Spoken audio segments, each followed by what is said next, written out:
Olá, voltamos então com o programa Livres Ideias, hoje discutindo a crise global, né, e os desafios do capitalismo na atualidade. Bom, Silvia, a gente terminou o último bloco, né, encerrou o último bloco falando do papel do petróleo e da China para nos salvaguardar da crise por um tempo, né? O que aconteceu então que agora esses elementos não estão conseguindo desenvolver o seu papel? Então, eu acho que assim, em primeiro lugar, só para fazer uma amarração com a crise dos Estados Unidos, entender que a primeira economia que é diretamente afetada vai ser a economia da União Europeia, uma vez que o bloco é o maior parceiro econômico dos Estados Unidos. Então, logicamente que os Estados Unidos, vivendo uma situação de crise, uma situação de recessão, interrompe importação. Então, a União Europeia foi rapidamente prejudicada por esse processo e dentro do bloco, as economias mais frágeis, os chamados PIGs, né? Então, Portugal, Irlanda, Itália, Grécia e Espanha é que vão ser sacudidos. E de todos eles, a Grécia é o país que vai sofrer mais. A Grécia é um país que, durante a formação do bloco, tinha a moeda mais desvalorizada de todas, tá?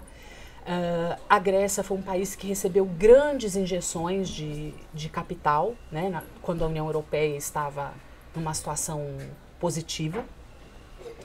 E a questão é que a Grécia, primeiro, teve governantes que fraudaram os seus resultados econômicos.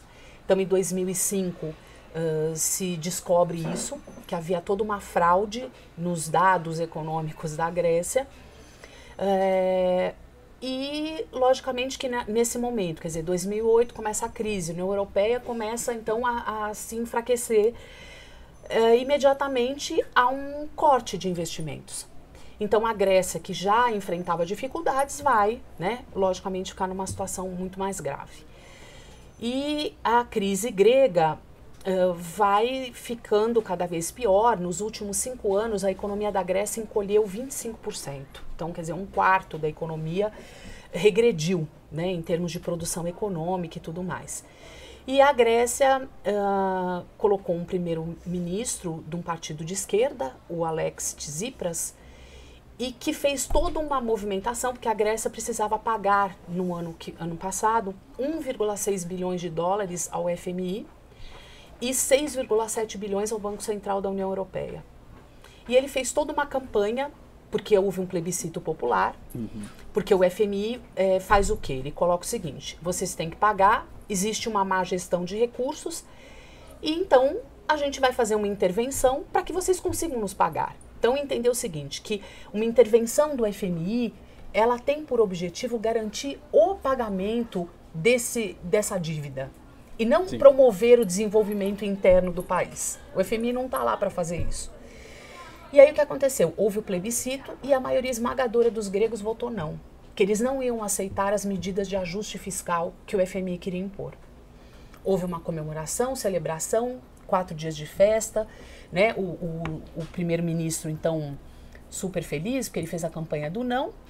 4 dias depois da aprovação do não, surpresa, o governo baixou um pacote de medidas em que a Grécia se comprometia a reduzir investimento, privatizar empresas, fazer uma reforma profunda no sistema previdenciário. Basicamente tudo que ele disse que não faria. Exatamente. Então ele tirou isso da cartola, a revelia do interesse nacional, e assim, a Grécia acabou recebendo o pacote que é considerado assim, o pacote mais ortodoxo para saneamento das suas contas, de toda a história da União Europeia. E ele é tão, assim, violento, que o próprio FMI diz que ele acha, assim, impossível que isso consiga garantir a sobrevivência da população em condições adequadas. E o próprio FMI fala que defende que parte da dívida grega deveria ser perdoada. Mas o governo da Grécia está, enfim, né, desde o ano passado, colocando essas medidas em prática. Então, privatização, enxugamento Houve de também uma emprego. pressão da Alemanha para que a Grécia pagasse a dívida, Sim, né? sim. E eu acho que aí, só fazendo um adendo na sua explicação, tem um pouco de similaridade com o nosso caso aqui no Brasil, onde a gente percebe um governo que vem propondo cortes, medidas de austeridade, especialmente em educação, saúde e outras pastas sociais, enquanto a dívida, ou os juros da dívida, ninguém mexe, ninguém nem ousa falar, né? Não, deixa lá, deixa a dívida que já chega hoje a 70% do nosso PIB, né? Ou seja, não fosse uma dívida tão grande, a gente com certeza teria muito mais recursos para investir em áreas, inclusive áreas economicamente produtivas, né? Mas ninguém fala, né, em pagar a dívida, assim Exato. como E a mantendo igreja. as taxas de juros altas para atrair investimento, que também é algo que penaliza a sociedade, né? Isso é uma questão. E aí, falando especificamente das apostas do Lula que não funcionaram, primeiro, a China, assim que se deflagra essa crise,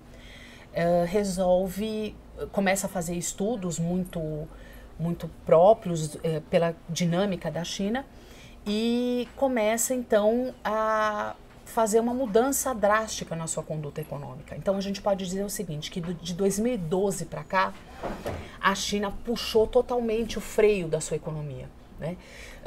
Você tinha antes uma coisa chamada China-América, né? Que era essa parceria Estados Unidos-China, em que cabia a China produzir, exportar e poupar, e aos Estados Unidos gastar, consumir, né, e importar. E há uma ruptura disso, né, porque os Estados Unidos vai interromper as importações pela sua situação de crise, e a China, muito habilmente, percebe que ela tem que fazer toda uma reformulação do seu projeto de desenvolvimento econômico. Porque desde o final, digamos assim, do maoísmo, né, a partir do governo Deng Xiaoping, nos anos 80, a China começa então a criar as plataformas industriais de exportação, a criar uma economia agressiva baseada nisso. Então, mão de obra barata, tanto que a China era acusada de dumping social, né? Mão de obra extremamente barata, produção em larguíssima escala, exportação de produtos de baixo preço, né? E o que a China começou a fazer a partir de 2012? Ela começa a criar todo um processo interno de melhoria salarial. Então, a China tem realmente investido em mais benefícios a uma classe média.